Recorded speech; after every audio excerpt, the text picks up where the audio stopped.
सर्व उपासक उपासिका बंधू भगिनी सर्वांना सप्रेम जय भीम। 2 डिसेंबर 2025 हा महिना चालू आहे आणि या महिन्यामध्ये 25 डिसेंबरला मनुस्मृती दहन दिन म्हणून मनुस्मृतीचं दहन केलं जातं।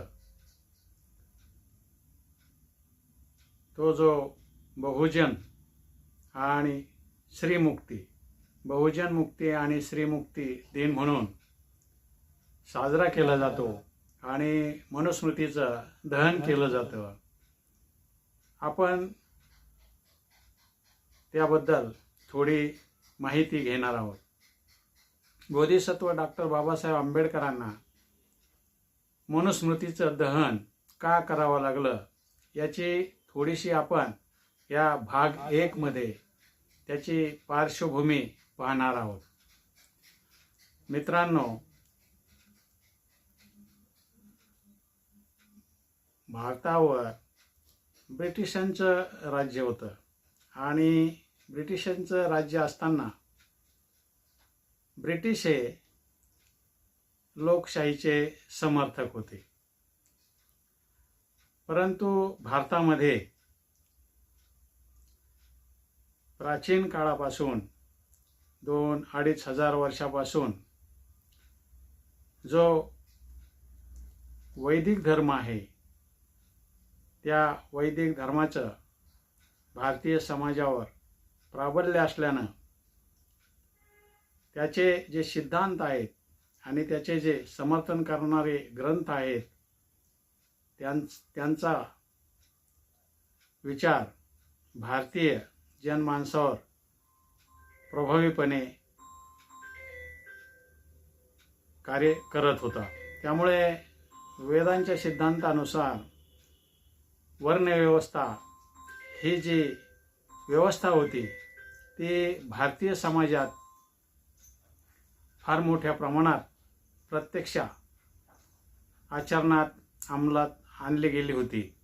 जरी भारतावर ब्रिटिशांचं राज्य असलं तरीही प्रत्यक्ष भारतीय समाजावर समाज सत्ता आणि धर्मसत्ता यांचं अधिराज्य होतं आणि समाजसत्ता आणि धर्मसत्ता यावर या वैदिक सिद्धांत जे आहे, वेदांचे जे सिद्धांत आहे, वर्णव्यवस्थेचे जे समर्थक आहे, त्याचे जे समर्थन करणारे ग्रंथ आहेत, त्यात सर्वात महत्त्वाचे म्हणजे मनुस्मृती यांचं प्राबल्य होतं। ब्रिटिश सरकार जरी होतं तरीही 1818ला पेशवाई संपल्यानंतर प्रत्यक्ष राज्य सत्तेतून पेशवाई संपले असले तरीही प्रत्यक्ष समाजसत्ता आणि धर्मसत्ता यांच्यावर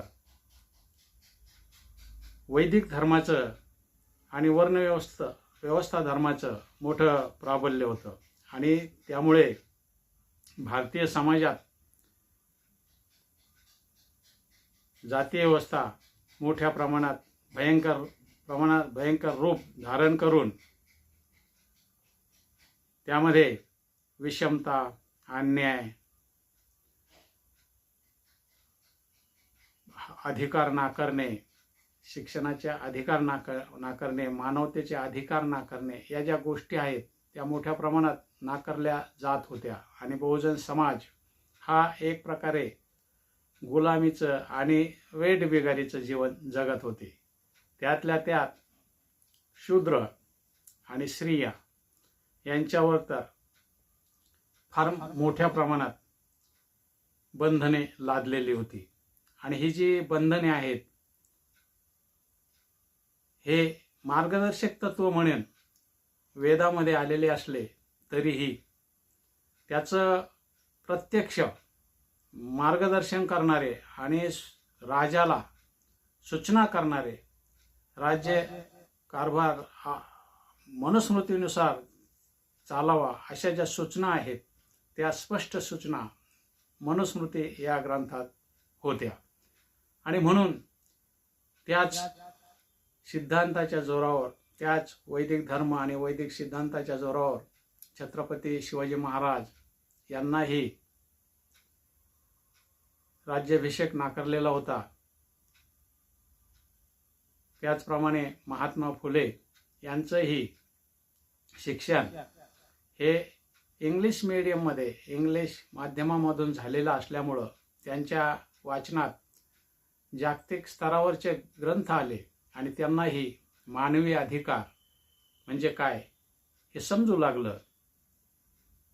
आणि प्रत्यक्ष भारतीय जी समाजव्यवस्था आहे, धर्मव्यवस्था आहे, राज्यव्यवस्था आहे, अर्थव्यवस्था आहे, या व्यवस्था कशा विषम, अन्यायी आणि समाजाला गुलाम आणि वेठबिगार ठरवणारे आहेत हे महात्मा फुलेंच्याही लक्षात आलं. आणि त्यांनीही या व्यवस्थेविरोध मोठ्या प्रमाणात बंड केलं आणि त्यांनी मोठा संघर्ष केला. त्यांनी आपल्या ग्रंथामध्ये एके ठिकाणी लिहून ठेवलेलं आहे की जाळून टाकावा मनूचा ग्रंथ. कारण त्यांना हे वैदिक धर्माचे जे सिद्धांत प्रत्यक्ष समाजामध्ये लागू करणारी जी गोष्ट आहे, ग्रंथ आहे, तो मनुस्मृती हाच वाटला. त्याचप्रमाणे बाबासाहेबही जेव्हा उच्च शिक्षित झाले त्यांनाही त्याचप्रमाणे या सर्व गोष्टी जाणवल्या आणि त्यांचंही असं मत झालं की वर्णव्यवस्था, वैदिक धर्माचे सिद्धांत आणि त्यांचे समर्थन करणारे जे ग्रंथ आहेत हे सर्व येथील समाजव्यवस्थेच्या विषमतेला, अन्यायाला, गुलामीला आणि वेठबिगारीला आणि या देशावर जे पारतंत्र्य लादलं गेलं त्याला कारणीभूत आहेत असं बोधिसत्व डॉक्टर बाबासाहेब आंबेडकर यांचंही मत झालं.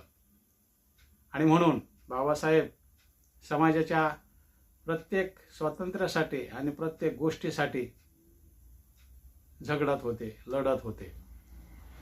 अशा वेळेस 1927ला भारत देशाला जे प्रांतिक सरकार होते, ब्रिटिश सरकारचे जे प्रांतिक सरकार होते, त्या सरकारमध्ये भारतीय जनतेला प्रतिनिधित्व देण्याचं ब्रिटिशांनी ठरवलं. आणि त्यासाठी त्यांनी भारतीय समाजाचा अभ्यास करण्यासाठी, सर्वे करण्यासाठी जे कमिशन नेमलं ते सायमन कमिशन हे त्याच 1927 साली भारतात आलेलं होतं. आणि म्हणून भारताला त्यांना स्वातंत्र्य देऊन, त्यांना प्रांतीय सरकारमध्ये प्रतिनिधित्व देऊन प्रत्यक्ष राज्य कारभारामध्ये त्यांना सहभाग द्यायचा असं ब्रिटिशांनी ठरवल्यानंतर त्यांनी त्याच्यासाठी कमिशन सुरू केलं आणि त्या कमिशनद्वारे ते संपूर्ण भारतात सर्वे करू लागले. त्याच काळामध्ये ब्रिटिश सरकारने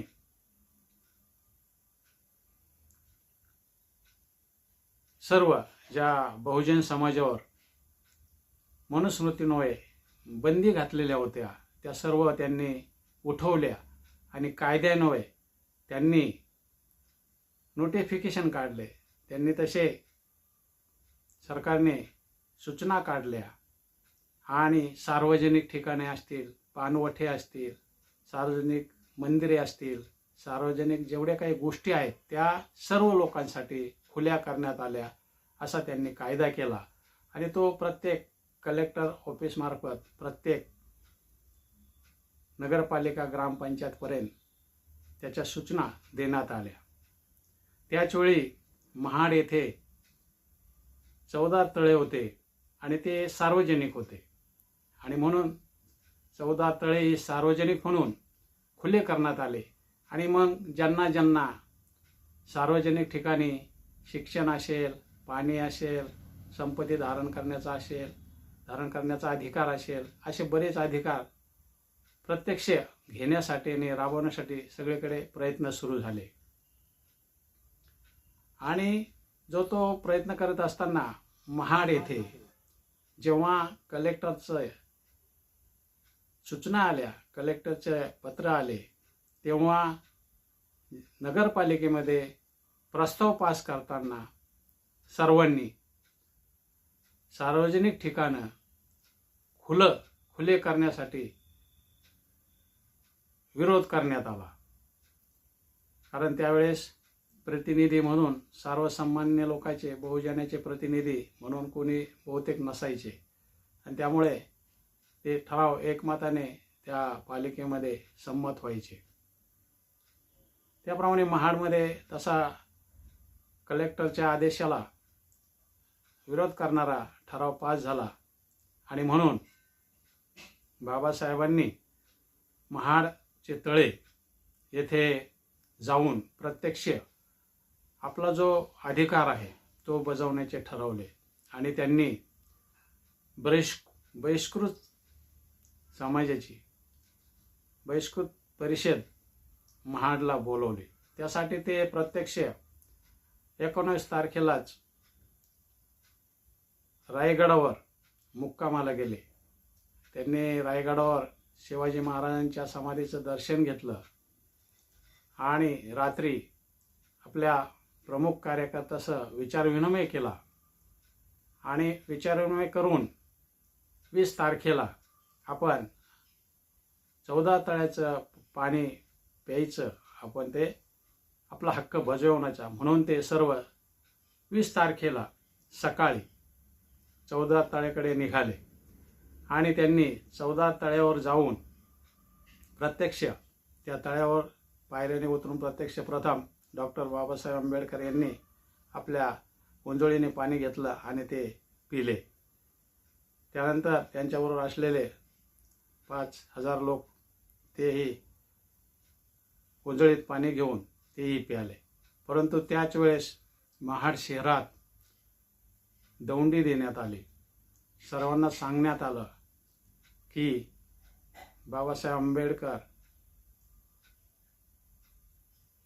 शूद्र लोक यांनी 14 तळे बाटवले आणि ते मंदिरातही घुसलेले आहेत, असं सर्व शहरात वार्ता पसरवली. अशी शहरात वार्ता पसरताच सर्व वैदिक धर्माचे समर्थक, वर्णव्यवस्थेचे समर्थक हातात शस्त्रे काठ्या घेऊन तळ्याकडे धाव घेऊ लागले आणि सगळ्या शहरातील लोक हातात काठ्या घेऊन या 5-10 हजार लोकांचा जो बहिष्कृत परिषदेचा जमाव होता त्यांच्या दिशेने येऊन त्यांच्यावर त्यांनी दगडफेक आणि काठीने, शस्त्राने मारायला सुरुवात केली आणि त्यांनी तिथे दंगा केला. हा दंगा चालू असताना बाबासाहेबांनी शांततेची भूमिका घेतली. आपण त्याला काही प्रत्युत्तर द्यायचं नाही. त्यावर ते विचार करत असतानाच ब्रिटिश अधिकारी आला आणि बाबासाहेबांना म्हणाला, मिस्टर आंबेडकर, तुम्ही जे हे काय तुमचा हक्क बजावत आहात ते बरोबर आहे, ते सार्वजनिक ठिकाण आहे, त्या सार्वजनिक ठिकाणी तुम्हाला जाण्यासाठी तुमचा अधिकार आहे.